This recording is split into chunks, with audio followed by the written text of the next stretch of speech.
that's carrying the issue too far, in my opinion.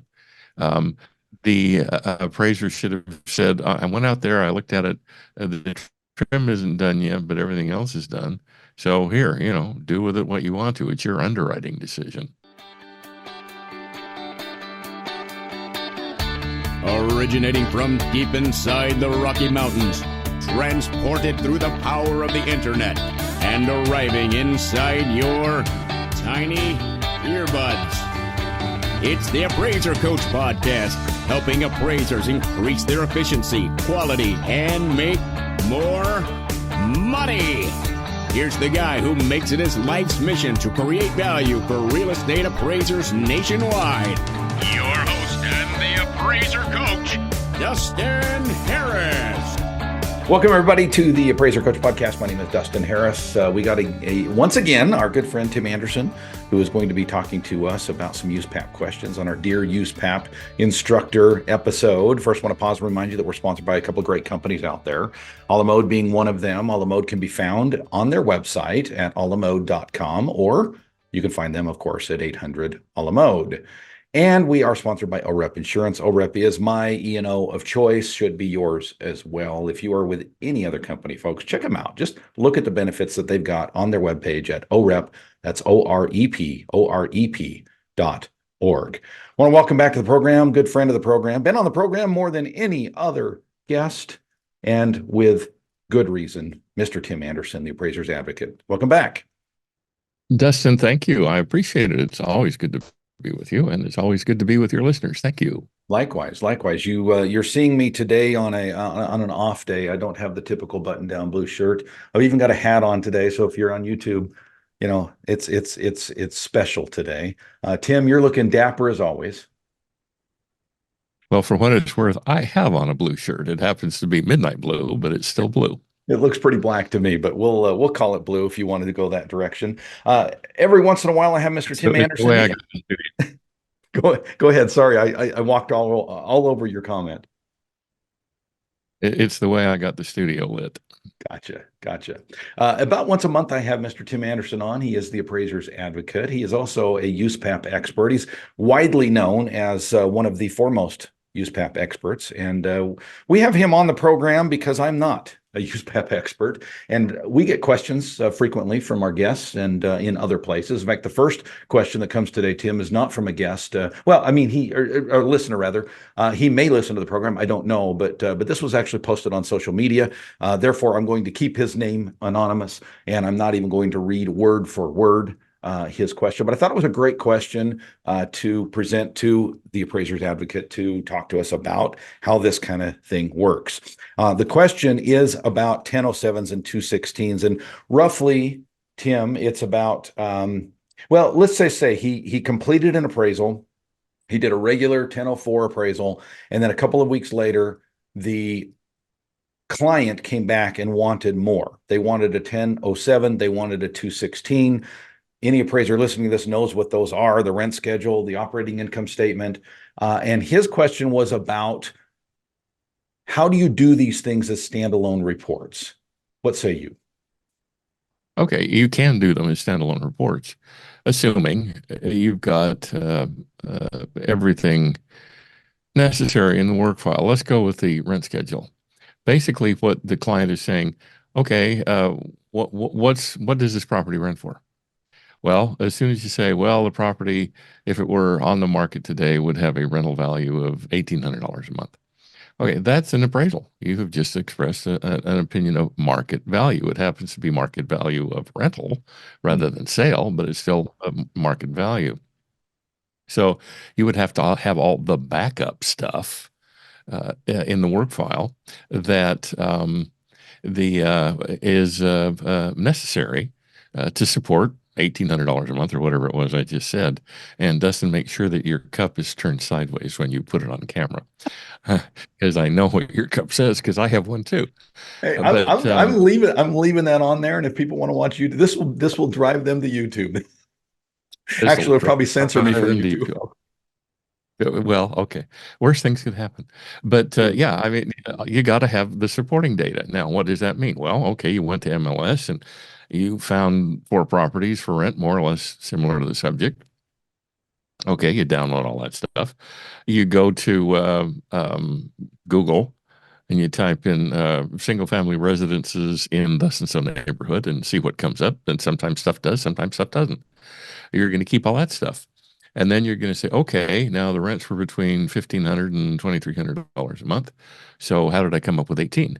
Well, you're going to show the adjustments for whatever they are. You're going to show how what you added to get to 18, what you eliminated to get to 18. Now, do you have to turn in for example, a certification page? Yes, if that is all you're going to do is come up with an opinion of rental value, then yeah, you do. Whereas if it's part of a larger appraisal, no, the certification you turned in with that appraisal is going to do just fine. Okay. Now, in this particular case, you said the client wanted more, and by that, I took that to mean that the appraiser had already submitted a market value opinion, and now the client was coming back saying, "Oh, we forgot to ask. We also need a rental value opinion." Well, in that case, no, you would not need a separate certification. Whereas if the client said, "Yeah, we're hiring you to figure out what the rent ought to be, what the market value of the rent ought to be," then yeah, that's a value opinion and standalone. So yeah, you'd have to have a cert. Okay. Let Now, me in let the me other, slow down for oh, just a second. I just want to cross some T's and dot some I's here, just in case somebody was driving down the road, taking comp photos, they were being chased by somebody with a shotgun and they missed what you said. I just want to make sure I clarify, Tim. When you say, let's say he had not done a previous appraisal, this individual, um, but was asked to do a rent schedule, you are saying that if you give an opinion of rent for a property, not value, well, value, it's not value. market value, but market rent, right? Mhm. For a property that person has completed an appraisal and thus must follow USPAP standard 1, standard 2. Yes. Okay. Okay. So Yeah. let's USPAP is very clear. Uh, Go ahead. no, please. I feel like we're in the 80s and the satellite is, we're bouncing off the satellite and talking over each other. You finished. I just wanted to clarify that rental value is a value, thus it's an appraisal when an appraiser is doing it. Yes. USPAP is very clear that there are times when appraisers function as appraisers. There are times when, well, appraisers can do more than appraise. For example, appraisers can do highs and best use studies. If you're doing it, however, as an appraiser, if you have that nice khaki green hat on with the American flag, which is your appraiser hat, Mm-hmm. then USPAP applies. If you're doing it as a real estate broker, then no, it doesn't apply, and you don't have to worry about it. But if the client, if in this particular case, and I'm making an assumption here, you said after the client got back and said, we need this as well. Yep. Again, I took that to mean this was an extension of an existing assignment. So this particular assignment happened to start out as an appraisal, but it's now extending as an opinion of rental value. So because this is being done as part of an appraisal, and the appraiser is doing it because the client reached out to that appraiser as an appraiser, not as a real estate broker, then yes, USPAP applies, and you have to follow standard 1 in developing the opinion and standard 2 in reporting the opinion. Be it a part of a larger appraisal, as I'm assuming in this case, or even the rental value in a standalone assignment, you still have to follow standards 1 and 2. That's a given. There's no way around that. Now, the second form you were talking about the income from the property, excuse me, income and expenses. You are developing an opinion of expense value. Okay. Now, there are those who would argue with me on this one, and I fully appreciate their stance because USPAP is not terribly clear on this, nor for that matter are the GSEs, because expenses are, first of all, they vary from property to property because ownership varies and quality of management varies and the age varies. Obviously, a brand new property is going to require less maintenance than a significantly used property. Sure. And typically in a residential context, when you come up with operating expenses, you're not coming up with a value of anything per se. Because, for example, the expense to run the washer and dryer is not a value of anything.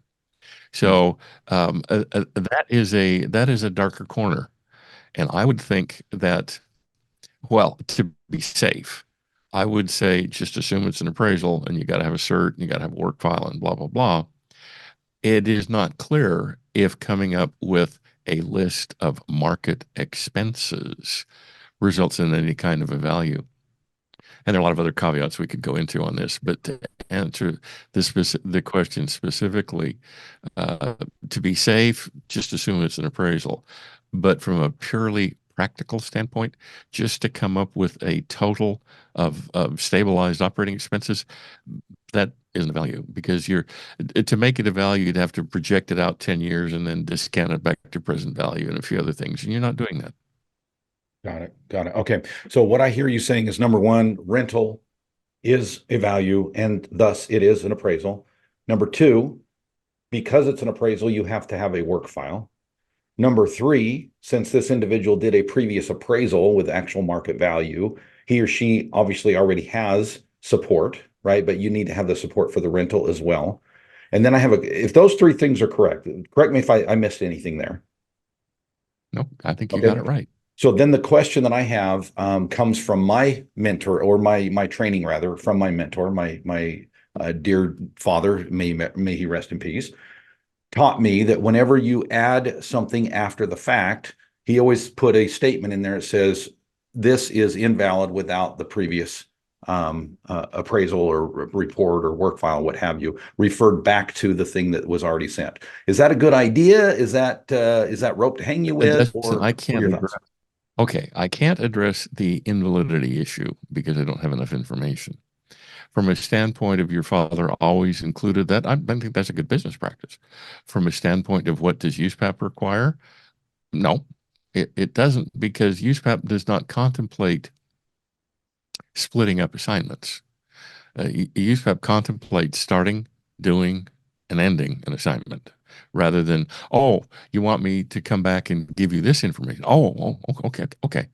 But to say, yes, this information I'm giving you now can be considered only in the context of the appraisal that I sent you a week ago. And if you take it out of that context, it's not valid. I can understand that from a business standpoint, but there's nothing in USPAP that addresses that issue. Thank you, Tim. We're talking with Tim Andersen. He is the appraiser's advocate. When we get back, we've got another question from one of our listeners, so hang tight for that. First, want to pause and remind you that we're sponsored by a couple of great programs out there. One of them is your E&O program. Who are you with? Who is your carrier? How do they handle situations that get dicey? I can tell you, folks, personal experience, that OREP has your back. They take care of you. That's what you want in an insurance company. Now, there's a ton of other benefits to being part of OREP. They've got free education, they've got discounts, they've got all kinds of really cool things if you check out their website. But in the end, you have E&O because it is insurance. It helps you when you need it most. I've utilized it. I know they're the best. Check them out by going to their website at orep.org. Folks, if you're with any other company, go to www.orep.org. Folks, there's been some ups and downs in the software world lately. And guess what? That's going to happen to any company out there. I don't care who you are. But there's a company out there that is known for the best customer service, and that company is a la mode. A la mode is a sponsor here from the very beginning. It is the software that I've been using from the beginning of my career. I've utilized some of the other software out there, folks, and it's good. It's really good. A la mode is better. Check them out by going to their website at alamode.com. You can pick up the phone and call them, ask them why you should switch. They will let you know specifics as to what they can do that the current software provider that you're with can't do. Check them out again, alamode.com, or pick up the phone and call them at 800 Alamode.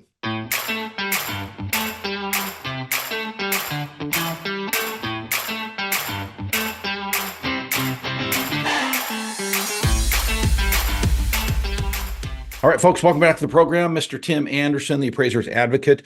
What does that mean, Tim? If people are new to the program, they've never heard that term, the appraiser's advocate. Well, I like appraisers to get in touch with me and say, help, and I help them. Nice. And one of the things I do is go over their reports and help them understand what's necessary relative to USPAP. And let me give you a quick example. Starting in, having started in 2024, the ethics rule changed. Now, a lot of people think you say, well, the ethics rule changed, that it's totally different, and it isn't. There's one more section to it. It's called the non-discrimination section. And basically, it doesn't say anything that the USPAP didn't say before. It just says it in a little bit more detail. Well, appraisers have to understand that detail. And because this is brand new, many don't. So when I go over an appraisal report, I look at it very closely to make sure it complies with the non-discrimination section in USPAP in the ethics rule, which is new for 2024. And while for non-residential appraisals, especially non-GSE appraisals, that's not all that terribly important.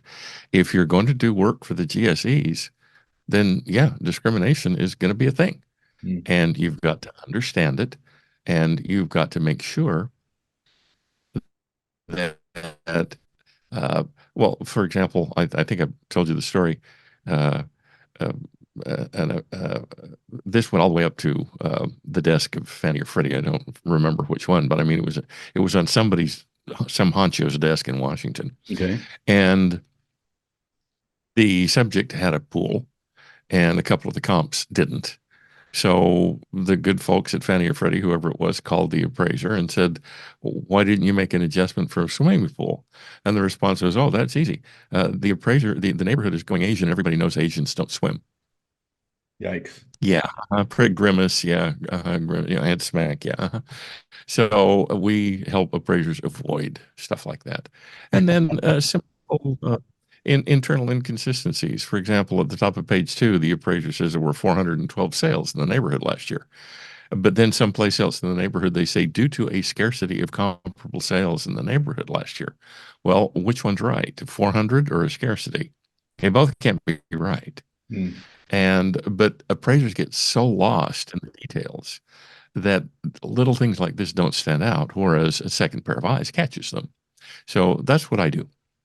And as a professional, you probably don't come back with, I can't help stupid. That's not an issue. I don't think anybody's stupid. I think people are inexperienced. I said it, not you. I think that sometimes people are not as aware as they should be of the rules that govern them. But and are there mistakes that should not have been made? Yeah, without question. But that's why you put a second set of eyes on an appraisal report, so those mistakes get caught before it's too late. See, I told you were a professional. All right. As a professional, let's dive right back into the Dear USPAP instructor episode here. We've got another question. This one did come from a listener. This came from Jackie. Thank you, Jackie, for reaching out. She said, I did a final inspection today for VA, for Veterans Administration, and the trim was missing. It was for a new construction. I did not pass it, and the lender is having a fit, saying, and she puts this in quotation marks, in 18 years, I have never seen an appraiser not pass off a house for trim, unquote. Am I wrong? I thought it was against USPAP to mislead. What say you, Mr. USPAP advocate? Or excuse me, appraiser advocate, USPAP instructor. I'm already off today, Tim. That's okay. You need another cup of coffee. Dustin, it is against USPAP to mislead the client, but to say to fail to report the condition of the trim, I don't see as misleading. The condition of the trim does not affect the livability of the house. It doesn't affect its structural integrity. It doesn't affect its architectural integrity. It's something that can be finished up at any time. So, well, I think the lender is clearly overreacting, because I'm sure that the lender in 18 years has seen stuff like that. That's carrying the issue too far, in my opinion. Um, the appraiser should have said, I went out there, I looked at it, the trim isn't done yet, but everything else is done. So here, do with it what you want to. It's your underwriting decision. But to say, oh, no, the house is not complete, the trim's not there, and the place is going to fall apart if the trim isn't fixed within the next 5 minutes. No, that's not the appraiser's call. It's the appraiser's call to say, trim isn't finished. But then it's the underwriter's call with what to do about that. All right, $64,000 question. This goes to forms, not USPAP, but forms. You've got a Fannie Mae form, the final inspection form, right? Do you check the box yes, or do you check the box no, Tim? I would check the box yes with that caveat. Okay. I don't have any trouble with that. Very You're good. not leading anybody about anything. Very cool. I've been on both sides of that, just to be fair and throw myself out there. I've been of the mindset in the past that if it's not 100% completed, then it's not completed. And then actually, it was VA that taught me otherwise. VA has some very flexible education, if you will, for appraisers to help them understand, what is quote unquote finished and what is not. Some people refer to it as the 90% rule. I don't know that it's actually a rule, but I learned a few things, and I've learned a few things today, Tim, as well, regarding what is finished, what is not. Tim, you're the appraiser's advocate. I've utilized your services. Highly recommend people pull out their checkbook and write you a big old fat check and get the help that they need. How do they get a hold of you? Well, they pull that check out and wave it, and I'll sense it in the change in the universe and come and pick it up. Dustin, my email address is tim@theappraisersadvocate.com, and I'll be happy to help my fellow appraisers with the issues that face them, because it's a whole lot easier to face them before the appraisal goes out than it is to after you get the letter from the State Appraisal Board. And unfortunately, Fannie is sending out a lot of letters, and after analyzing a lot of reports, it's my conclusion that while Fannie occasionally gets a little carried away with her own importance, most of the time, when she says there's a problem with this appraisal report, unfortunately, she's right. Thank you, Tim Andersen. Appreciate you being on as always. Until next time. Thank you, Dustin. I appreciate it. My best to you and your family. We'll be in touch. You've been listening to the Appraiser Coach podcast with Dustin Harris. If you like what you hear, please give us a 5-star rating and post a short review on iTunes. For more in-depth insider information on how you can make more money as a real estate appraiser, visit theappraisercoach.com and sign up for the All-Star team today. Thanks for joining us. And now, get out there and create some value.